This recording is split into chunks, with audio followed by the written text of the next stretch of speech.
Ton doigt, tu l'as perdu au début de ta carrière en fait.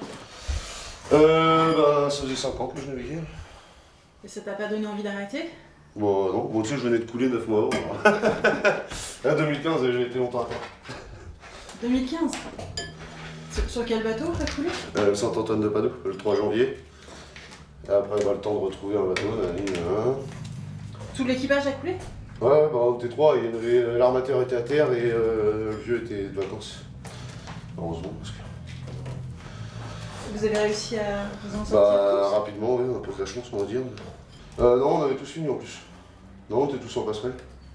Tous en passerelle, vous avez vu venir le... Bah, ça a duré 3 minutes, hein, de toute façon, donc voir venir le bruit de vent, on va dire. Non, une étale, et puis en 2-3 minutes, le bateau il s'est retourné comme une crêpe, du coup, c'était trop tard. Puis il faisait pas beau sur le bateau. Il s'est retourné, t'étais à bord, t'étais dans la passerelle? Ouais. Voilà, on est tous sortis. Bah, déjà, il a ouvert la porte, Julien, mon cousin, entre guillemets, nos femmes sont cousines. Il a repris dans la gueule parce qu'on était déjà complètement couchés dans l'eau. Après, il a réussi à la rouvrir, on a réussi à sortir vite fait rapidement. Vous étiez dans l'eau ou vous aviez Ah quand bah, on a nagé, oui. Vous aviez de l'air dans la passerelle quand même? Quand il a commencé à tourner, vous êtes... Bah, aussitôt, on est sorti quoi. En fait, quand il a crocheté, ça change la stabilité, donc il s'est affaissé, il est parti comme ça, et d'un coup, il a fait ça. Ah ouais. Donc bah moi je me suis rattrapé au siège, le temps qu'on se pète un peu tous la gueule vite fait, et en courant il a ouvert la porte, il l'a prise en pleine gueule, il l'a rouvert, et puis bah il est sorti, et puis bah on était dans l'eau quoi.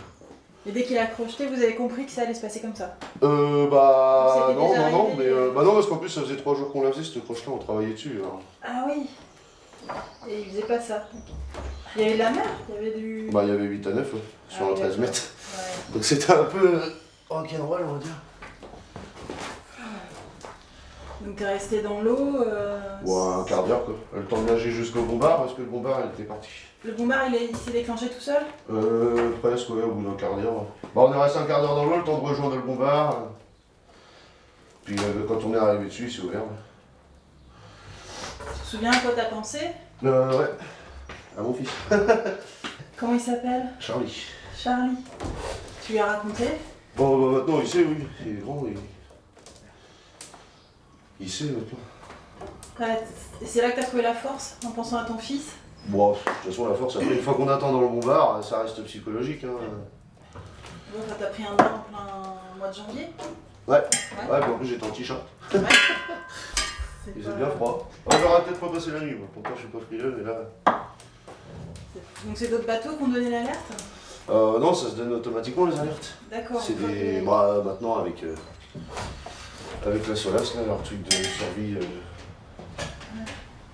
énorme. Oh putain, je peux pas.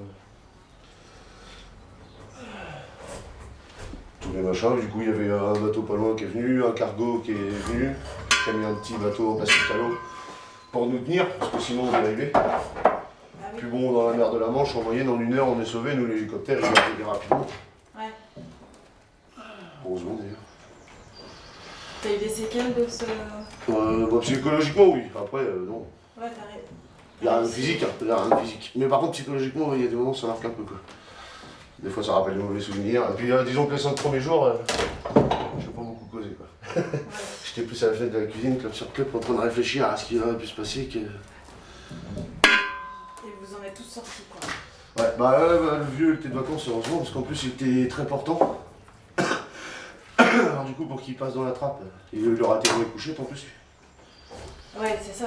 Là, t'as aucune chance. Bah, ça aurait été chaud, quoi. Déjà, il y en a un, a priori, j'ai réussi à le soulever et à le lancer. Pourtant, il fait au moins 100 kilos. Mais ça, je me rappelle pas dans la précipitation. Ah oui? On Il t'a m'a dit- raconté après? Bah, c'est lui, il m'a dit, tu m'as pris, tu m'as soulevé, tu m'as jeté. Et il m'a dit, heureusement que t'étais là parce que j'étais paniqué, j'arrivais pas à bouger. Ah bah, c'est pas que pour les accidents, j'ai des hirondelles sur les pecs, j'en ai un sur la main, j'en ai dans la nuque. C'est pas que des accidents. Et les hirondelles, c'est pourquoi? Bah, le fait d'être marin, c'est un oiseau migrateur, les hirondelles. Quand ça part, ça revient toujours au même endroit. Et en principe, nous aussi, s'il se passe rien.